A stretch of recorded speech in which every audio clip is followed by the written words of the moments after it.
Hello hi नमस्कार मु रूपा कर्माकर मानक रूपा किचन को स्वागत। आपण मन बढ़िया रेसिपी नहीं आसी आंब खटा करने 3टी आंब नहीं आगुरी 2टी आंब चोपा छड़े नहीं कि काटी नहीं आपण मानक देखा आउ गोटे आंब रखी भाव आपण मैंने आंब को काटे आम ये भाव चोपा को आम छड़े नवा आम चोपा को रखा चोपा को रखा द्वारा आम खटाटा टिके पिता लगी थाए से मुझे चोपा को सब छड़े नौची मानक ये आंब खटा बहुत पसंद लगे आपण मैंने थे बनई घरे देखु बहुत स्वादिष्ट लगे कम तेल मसला व्यवहार करा जाउची आपण मैंने थे व्यवहार कर देखु मु अल्प तेल मसला व्यवहार करे कारण मु मध्यवित्त परिवार झील से कम मसला व्यवहार करे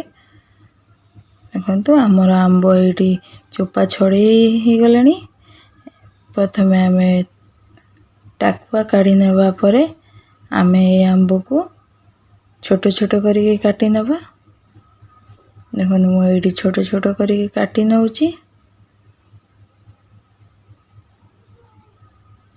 आम आंब को मध्य काटिबा बहुत सहज प्रथम आम नबा नबा करी काटी नबा तापर ताको छोट छोट करके साइज करके काटी नबा देखो मुझे छोट छोट करी काटी नौची प्रथम आम गोटे कड़ई नबा कड़ई तातीबा परे आम 2 ରୁ 3 चमच तेल दबा देखो मुझे 2 ରୁ 3 चमच तेल ऐड कर नौची तेल को किसी समय गरम होगापाई देखो ये आमर तेल गरम हो आसिले आम पंचु फुटण ऐड कर नबा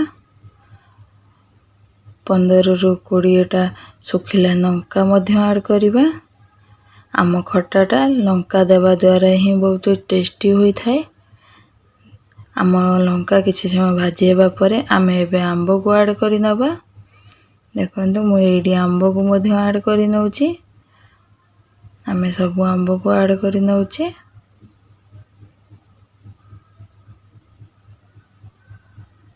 आंब को देबा परे आम भल भाव मिक्स कर नबा देखो मुझे भल भाव मिक्स कर नौची आम एबे किछि समय पई कवर करके छाड़देबा जाफल आमर आंबटा भल भाव सीझी जीवो देखो ये आमर आंब अल्प सीझी आसिले आम आउ किछि समय सीझा को छाड़देबा देखो एबे आम ढांका खोलिकी आउ टिके फ्राए कर नबा कहीं आम आंबटा तले लगी जाई थाए से आम आउ थे भल भाव मिक्स कर नबा जाफल आम आंब कड़ई धीरे लगनी कवर करने फल आम आंब भल भाव सीझी जाई थाए देखु ये आम अल्प किछि लुण ऐड कर नबा एवं भल भाव मिक्स कर नबा जाफल आम लुण भल भाव आंब सहित मिक्स हो देखु मुझे भल भाव मिक्स कर नौची मिक्स कर नेला परे आम आउ किछि समय सीझा को छाड़देबा देखु कहीं आम आंबटा भल भाव सीझा दरकार आपन को मो वीडियो केमिति लागिला लाइक सब्सक्राइब करंतु एवं जदि भूल थाए तेबे कमेंट माध्यम रे जणांतु वीडियो रे संशोधन करिनेबी जदि भूल थाए आपण माने जणैबे देखंतु एटी आम आंब भल भाव सीझी आसिले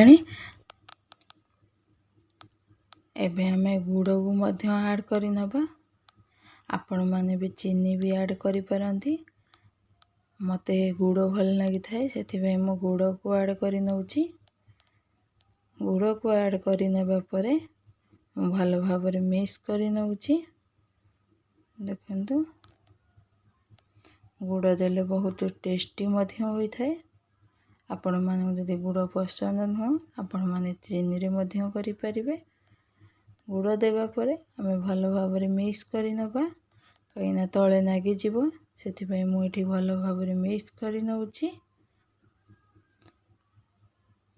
ଆଉ ଟିକେ ଫ୍ରାଏ କରି ନେବା। ଦେଖନ୍ତୁ ଆମର ଖଟାକୁ ଭଲ ଭାବରେ ମିକ୍ସ କରି ନେବା। ଦେଖନ୍ତୁ ମୁଁ ଏଠି ଭଲ ଭାବରେ ମିକ୍ସ କରି ନେଉଛି। କିଛି ସମୟ ଫୁଟିବାକୁ ଛାଡ଼ିଦେବା।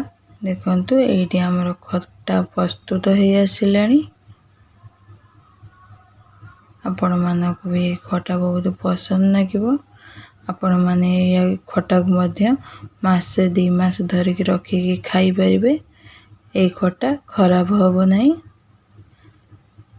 ଆପଣମାନେ ଷ୍ଟୋର କରିକି ରଖିପାରନ୍ତି।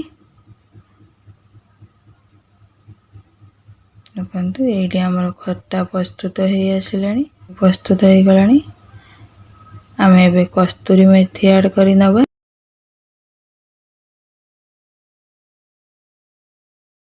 ଗୋଟେ ଚାମଚ ଜଲଜିରା ଆଡ୍ କରି ନେଉଛି। ଜଲଜିରା ଦେବା ଫଳରେ ଆମ ଖଟାଟା ବହୁତ ସ୍ୱାଦିଷ୍ଟ ହୋଇଥାଏ। ସେଥିପାଇଁ ମୁଁ ଏଠି ଜଲଜିରା ଗୋଟେ ଚାମଚ ଆଡ୍ କରି ନେଉଛି ଏବଂ ଭଲ ଭାବରେ ମିକ୍ସ କରି ନେଉଛି। ଦେଖନ୍ତୁ ମୁଁ ଏଠି ଭଲ ଭାବରେ ମିକ୍ସ କରି ନେଇଛି। ଦେଖନ୍ତୁ ଆମର ଖଟା ପ୍ରସ୍ତୁତ ହେଇ ଆସିଲାଣି। ଆପଣମାନଙ୍କୁ ଯଦି ଏହି ରେସିପିଟା ଭଲ ଲାଗିଥାଏ ତେବେ ଆପଣମାନେ ଲାଇକ୍, ସେୟାର, ସବସ୍କ୍ରାଇବ୍ କରନ୍ତୁ, ଯାହାଫଳରେ ଆପଣମାନେ ମୋ ଭିଡ଼ିଓକୁ ସର୍ବପ୍ରଥମେ ଦେଖିପାରିବେ। ଦେଖନ୍ତୁ ଏଇଠି ଆମର ଖଟା ହେଇ ଆସିଲାଣି। ଆମେ ଏବେ ଗ୍ୟାସକୁ ଅଫ୍ କରି ନେବା। ଦେଖନ୍ତୁ ମୁଁ ଏଇଠି ଗ୍ୟାସକୁ ଅଫ୍ କରି ନେଉଛି। ଦେଖନ୍ତୁ ପ୍ରସ୍ତୁତ ହେଇଗଲା ଆମର ଆମ୍ବ ଖଟା। ଏବେ ମୁଁ ଷ୍ଟୋର କରି ନେଉଛି। ଦେଖନ୍ତୁ ମୁଁ ଏଇଠି ଷ୍ଟୋର କରି ନେଉଛି। ଆପଣମାନଙ୍କୁ ମୋ ଖଟା କିଭଳି ଲାଗିଲା କମେଣ୍ଟ ମାଧ୍ୟମରେ ଜଣାଇବେ। ରହୁଛି। ନମସ୍କାର। ଜୟ ଜଗନ୍ନାଥ। ଶୁଭ ସନ୍ଧ୍ୟା।